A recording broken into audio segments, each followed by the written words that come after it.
안녕하십니까. 이번 시간에는 가족법 서론편을 공부를 한번 해보도록 하겠습니다.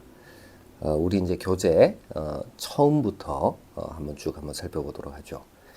제1편 가족법 서론 파트인데 이 가족법 서론 부분에서는 시험에 그렇게 자주 출제되는 주제가 아니에요.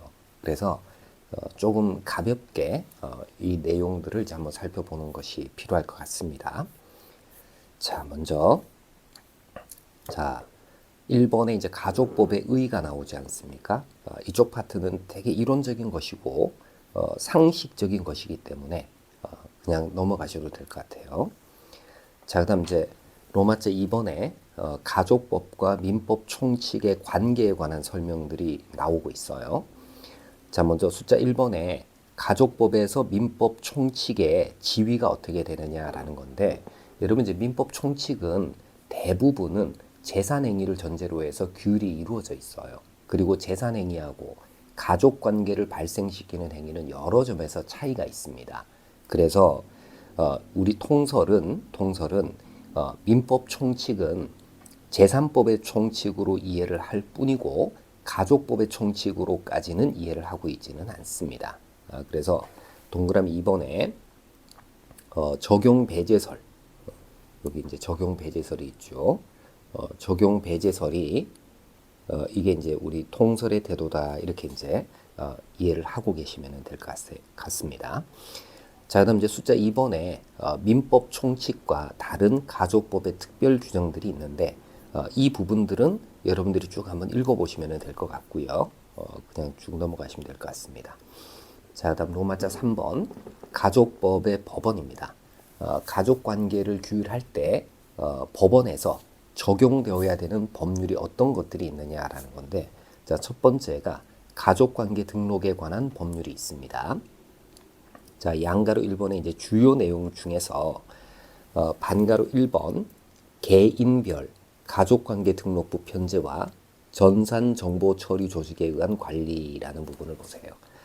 그러니까 종래에는 호적이라는 것이 있었죠. 근데 호적이라는 것을 폐지를 하고 가족관계 등록부라는 개인 간의 가족관계를 기록한 공적 장부를 개설을 했는데, 이거 개설할 때 이 가족 단위로 개설을 해야 되느냐 아니면 개인별로 개설을 해야 되느냐라는 것에 관해서는 논란이 있었어요. 근데 현행법은 개인별로 가족관계 등록부를 편제하게 됩니다. 그래서 동그라미 2번에 개인별 등록부의 편제입니다. 호적부를 대신해서 국민 개인별로 등록 기준지에 따라 가족관계 등록부를 편제를 하고 그리고 이를 전산 정보 처리 조직에 의해서 관리하도록 하고 있습니다. 여기서는 이제 개인별로 만들어져 있다, 이렇게 보시면 돼요.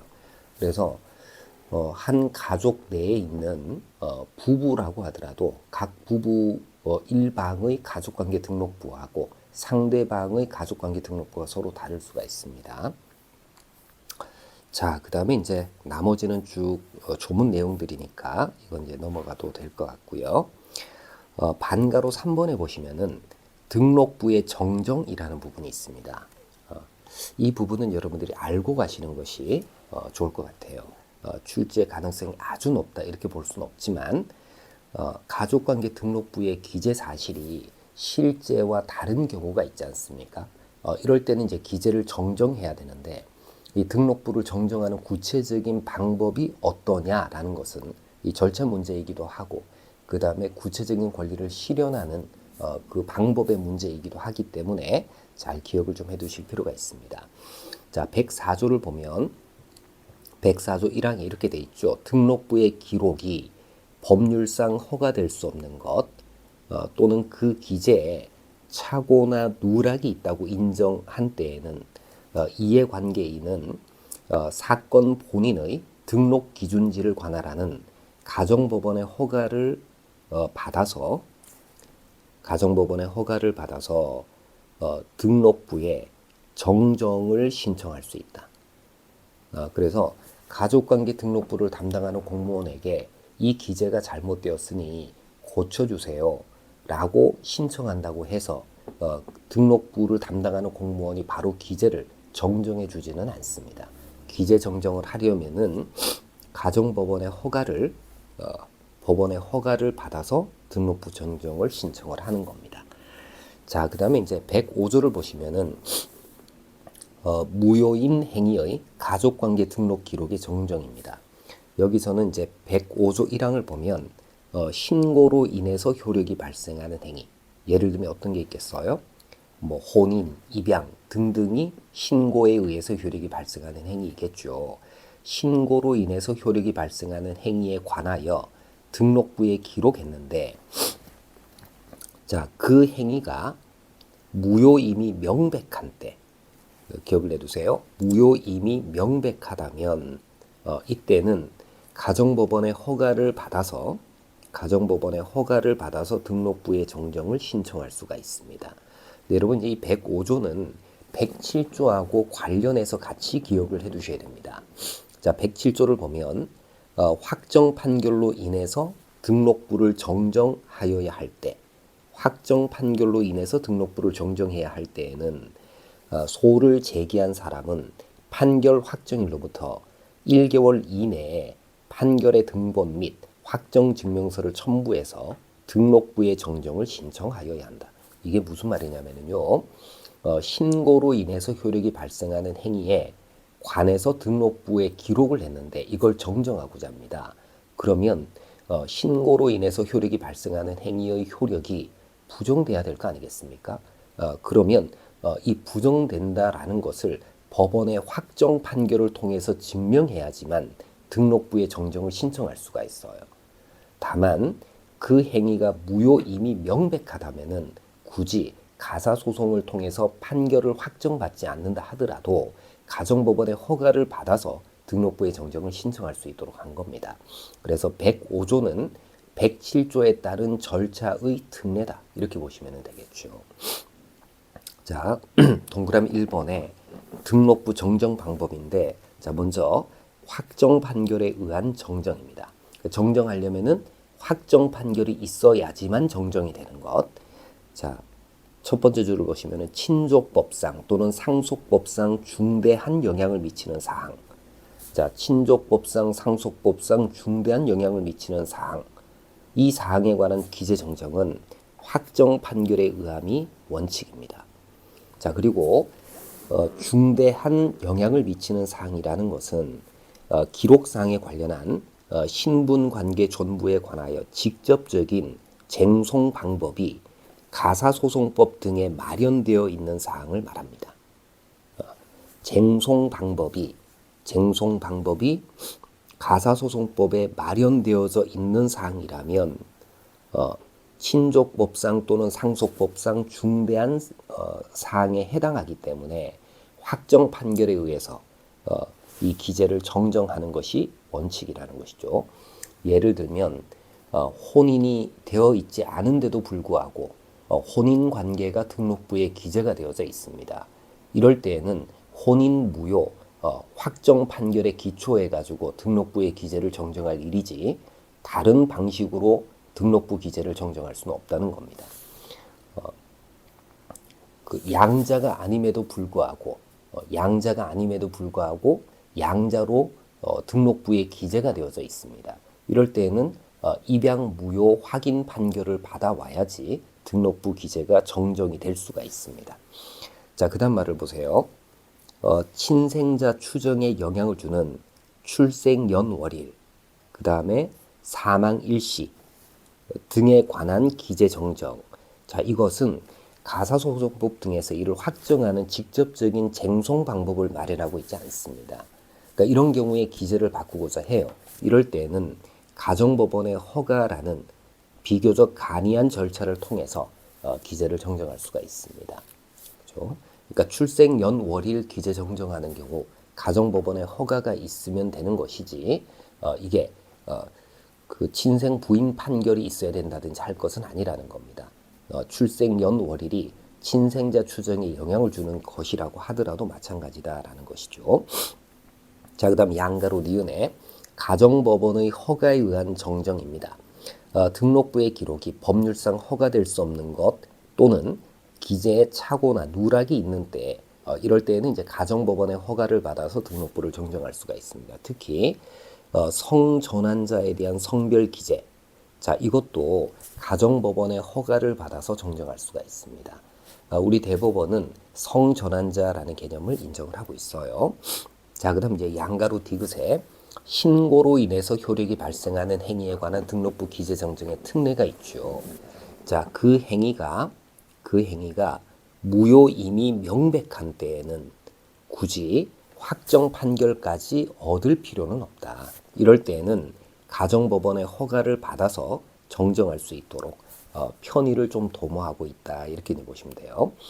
자, 신고로 인해서 효력이 발생하는 행위가 확정된 형사 판결에 의해서 무효임이 명백하게 밝혀졌을 때 이럴 때에도 무효임이 명백한 때에 해당하기 때문에 가정법원의 허가를 받아서 등록부를 정정할 수가 있다. 이렇게 이제 알아두시면 돼요. 자, 그 다음에 이제 동그라미 2번에 성전환자에 대한 성별 기재 정정. 자, 이 부분은 여러분들이 꼭 기억을 해두시기 바랍니다. 자, 양가로 기억의 성별의 결정 방법입니다. 우리 법률적으로 성을 어떻게 결정해야 되느냐? 생물학적 요소만 고려해서 결정하는 것이 아니라 여기에다가 정신적, 사회적 요소를 종합적으로 고려해서 결정을 하게 됩니다. 그러니까 생물학적 요소, 정신적, 사회적 요소를 종합적으로 고려해서 결정을 해요. 그러니까 성의 결정 방법을 이렇게 이해를 하게 되면은 당연히 성전환자라는 개념을 인정할 수밖에 없습니다. 자, 양가로 니은의 성전환자 개념을 보세요. 성전환자란 출생 시에 부여된 생물학적인 성과 그 다음에 정신적, 사회적 요소를 종합적으로 고려하여 결정된 법률적인 성이 서로 다른 사람을 성전환자라고 얘기를 합니다. 그럼 이제 성전환자는 어떤 성이 그 사람의 성이다라고 법적으로 평가되어야 되느냐라는 거예요. 이게 생물학적 성이 아니라 법률적인 성이 그 사람의 성이다 이렇게 이제 평가를 해야 되겠죠. 자, 양가로 디귿에 성전환자에 대한 성별 기재 정정이 가능하냐? 우리가 이제 출생 신고를 하게 되면 출생 시에 부여된 생물학적 성을 기준으로 해서 성별 기재를 등록부에다가 하게 될 겁니다. 자, 그런데 이 사람이 정신적, 사회적 요소를 종합적으로 고려해서 결정된 성이 달라지는 경우도 있을 수 있지 않습니까? 이럴 때 이 사람의 법률적 성을 등록부에 정정하도록 하는 것이 가능할까라는 거예요.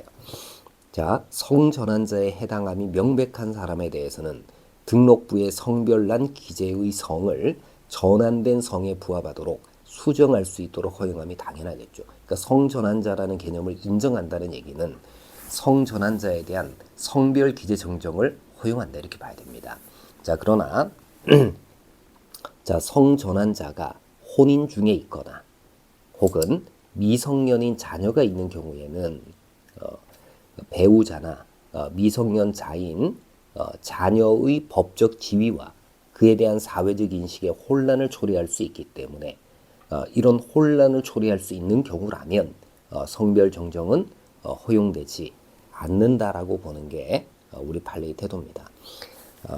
자, 주의하실 것은 미성년인 자녀가 있다라는 것만 가지고는 성별 정정이 허용이 되지 않는다 이렇게 볼 게 아니라 그 배우자나 미성년인 자녀의 법적 지위와 그에 대한 사회적 인식에 혼란을 초래하는 경우라면 성별 정정은 허용되지 않는다라는 쪽으로 해석을 아마 해야 될 겁니다. 이 판례의 취지가.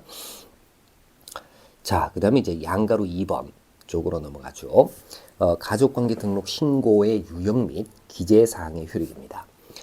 자, 동그라미 1번에 가족관계 등록 신고의 유형인데 크게는 이제 창설적 신고하고 보고적 신고 이렇게 나뉘어져 있어요. 자, 창설적 신고는 신고함에 따라서 가족관계가 발생 변동하게 되는 발생 변경 소멸하게 되는 신고를 창설적 신고라고 얘기합니다. 그래서 신분 관계가 창설되도록 하는 신고 이런 것들을 이제 창설적 신고라고 하는데 가장 대표적인 창설적 신고가 혼인 신고가 되겠죠. 혼인 신고에 의해서 혼인이 성립하게 되겠죠. 여러분 협의이혼 신고도 창설적 신고입니다. 따라서 협의이혼 신고가 수리되어야 협의이혼 신고가 되어야지 협의이혼이 성립할 수가 있습니다. 자, 주의하실 것은 사실혼 관계 존재 확인 판결에 의한 신고 이걸 창설적 신고로 봐야 되느냐 아니면 보고적 신고로 봐야 되느냐 이거는 이제 어떤 문제하고 연결이 되어져 있냐면은 사실혼 관계 존재 확인 판결에 따라서 판결이 확정이 되면은 이 사실혼이 바로 법률혼으로 바뀌느냐 아니면 판결이 확정되었다라는 것만 가지고는 법률혼으로 바뀌는 게 아니라 신고에 따라서 혼인신고가 수리가 되어야지 법률혼으로 바뀌는 거냐 여기에서 차이가 있습니다. 자, 우리 판례는 창설적 신고로 보고 있어요. 이 말은 사실혼 관계 존재 확인 판결이 확정이 되었다라고 했을 때 우리 법원은 이 사실혼이 법률혼으로서의 효력을 가진다라고 확정해 준 것이 아니라 사실혼 관계가 있음을 확인했다 이렇게 봐야 돼요. 관계 확인. 결국은 확인 소송이라는 것이죠. 확인 소송. 반면에 이제 사실혼 관계 존재 확인 소송을 확인 소송이 아닌 형성 소송으로 보는 견해도 있습니다. 그러니까 형성 소송으로 보게 되면은 사실혼 관계 존재 확인 판결이 확정됨으로써 그 사실혼은 법률혼으로 바뀌게 되겠죠. 그리고 나중에 이루어지는 신고는 보고적 신고가 될 겁니다. 그러니까 이런 식으로 이제 파악을 하는 겁니다. 자, 그 다음에 이제 보고적 신고를 보죠. 자, 보고적 신고란 이미 효과가 발생한 사항에 관해서 사후적으로 신고를 하는 것을 보고적 신고라고 얘기를 합니다. 자, 그 다음에 이제 동그라미 2번에 가족관계 등록부 기재 사실의 추정력입니다. 자, 등록부에 어떤 사실이 기재되어 있으면 진실한 것으로 어떻다 추정이 되는 겁니다. 따라서 이제 등록부에 기재된 사실은 기재 정정이나 확정 판결에 의하지 아니하더라도 그 기재에 반하는 증거가 있다면 그 증거로서 추정을 번복할 수는 있습니다. 간주가 되는 게 아니라 진실한 것으로 추정이 될 뿐이다. 자, 그 다음 이제 숫자 2번에 가사소송법 쪽으로 넘어갑니다. 자, 동그라미 1번에 이제 일반론에서는 양가로 다번에 가사사건의 특칙을 좀 알아두세요. 가사사건은 가정법원의 전속 관할이고요. 그 다음에 이제 소환을 받은 당사자 및 이해관계인은 본인 또는 법정 대리인이 출석을 해야 됩니다. 그래서 원칙적으로 이제 대리인 출석하는 게 안 됩니다. 자, 그 다음에 이제 양가로 리을에 가사 사건과 민사 사건을 병합해서 심리하는 게 가능하냐라는 건데, 이 가사 사건과 통상의 민사 사건은 다른 종류의 소송 절차에 따릅니다. 민사 사건에는 변론주의가 적용이 되지만 가사 사건의 경우에는 직권주의가 적용이 되기 때문에 따라서 가사 사건에 관한 소송에서 통상의 민사 사건에 속하는 청구를 병합할 수는 없다라는 점도 알아두시기 바랍니다. 자, 그 다음에 이제 가사 사건을 조금 분류를 해보면은 크게는 가사 소송 사건이 있고요. 동그라미 2번에. 그 다음에 동그라미 3번에 가사 비송 사건이 있습니다. 여러분 이제 소송과 비송이라는 말의 뜻을 조금 알 수 있으면은 접근하기가 쉽습니다. 가사 소송 사건이라는 것은 현존하는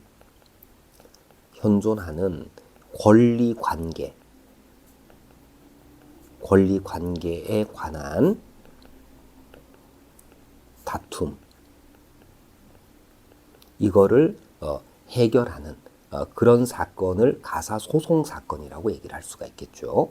반면에 가사 비송 사건이라는 것은 현존하는 권리 관계에 관한 다툼을 해결하는 것이 아니라 불명확한 것을,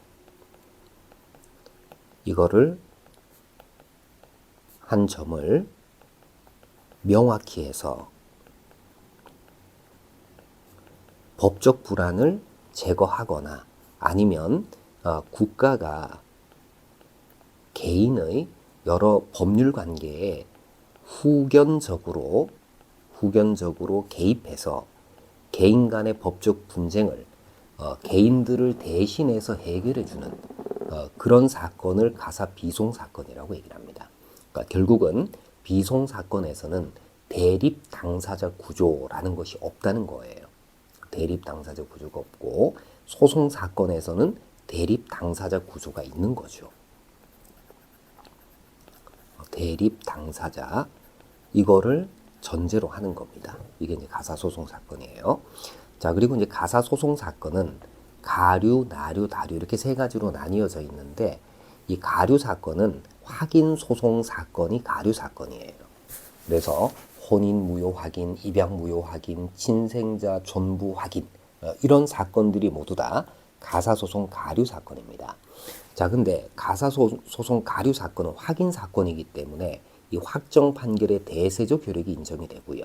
그 다음에 가류 사건에 해당하는 청구는 당사자가 임의로 처분할 수 없는 사항을 대상으로 하는 겁니다.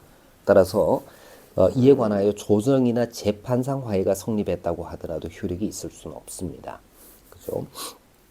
자, 그다음 이제 나류 사건은 형성소송 사건이 나류 사건이에요. 그래서 나류 사건 중에서 가장 대표적인 것이 재판상 이혼 사건이에요. 이게 가사소송 나류 사건입니다. 이혼 판결이 확정됨에 따라서 이혼의 효과가 생기도록 하는 거죠. 이제 주의하실 것은 사실상 혼인관계 존부 확인 사건을 가사소송 나류 사건으로 가사소송법이 분류를 해놨기 때문에 그래서 이 사실상 혼인관계 존재 확인 소송이 형성소송이냐 확인소송이냐라는 논란이 생기는 겁니다. 판례는 나류 사건으로 분류가 되어져 있기는 하지만 어떤 소송으로 이해를 하고 있다. 확인 소송으로 이해를 하고 있어요. 자, 그 다음 다류 사건은 이행 청구 소송 사건이다. 이렇게 보시면 됩니다. 자, 주의하실 것은 나류 사건과 다류 사건은 형성 소송, 이행 청구 소송 사건이기 때문에 가사 소송으로 바로 들어가기 전에 이 조정을 전치하도록 하고 있어요. 반드시 조정을 전치해서 그래서 조정에 의해서 분쟁을 한번 해결해 보고 이게 안 됐을 때 소송으로 들어가도록 하고 있습니다. 그래서 이 두 가지는 조정 전치주의가 적용이 되는 거다. 조정이 전치가 된다. 그렇게 이제 알아두시면 되고요. 자, 그다음 이제 가사 비송 사건에서 나류 사건은 국가의 후견적 개입을 내용으로 하는 사건. 국가의 후견적 개입을 내용으로 하는 사건으로 전형적인 비송 사건이에요. 반면에 가사 비송 마류 사건은 본질에 있어서는 대립하는 권리 관계의 다툼에 해당하나 비송 사건으로 분류된 사건입니다. 이걸 이제 가사 비송 마류 사건이라고 하는데, 여러분 이제 가사 비송 마류 사건은 실질적으로는 가사 소송 다류 사건하고 그 실질이 똑같다 이렇게 보시면 돼요. 그러니까 예를 들면 이혼에 따라서 재산을 분할하려고 합니다. 협의가 안 돼요. 그럼 재산분할 청구권을 행사할 거 아니겠습니까? 이거 심판하는 사건이 가사비송 마류 사건입니다. 이건 이행 청구 사건하고 거의 다를 바가 없죠. 그렇지만 가사소송법에서는 이를 가사비송 사건으로 분류를 해두고 있습니다. 자, 당사자의 협의를 존중하고 협의가 되지 아니할 경우에 가정법원이 개입해서 당사자 사이의 분쟁을 해결해야 되는 사건. 이게 이제 가사비송 마류 사건이다. 이렇게 알아두시고 가사비송 마류 사건에도 조정 전치주의가 적용이 되는 겁니다. 그래서 이제 가사 사건의 분류 이거는 이 논리를 잘 이해를 좀 하실 필요가 있어요. 그래서 가사비송 마류 사건은 이렇게 생각을 해보시면 돼요. 우리 이제 이 가족법에 자, 당사자가 뭔가 협의를 통해서 정하고 협의가 안 되면 당사자의 청구에 따라서 가정법원이 정한다. 이렇게 되어져 있는 것은 다 가사비송 마류 사건이다. 이렇게 보시면 돼요. 그렇죠? 자, 이렇게 해서 이제 우리가 가족법 서론 부분을 쭉 한번 정리를 한번 해봤습니다. 자, 오늘 수업은 여기까지 하도록 하겠습니다. 마치겠습니다.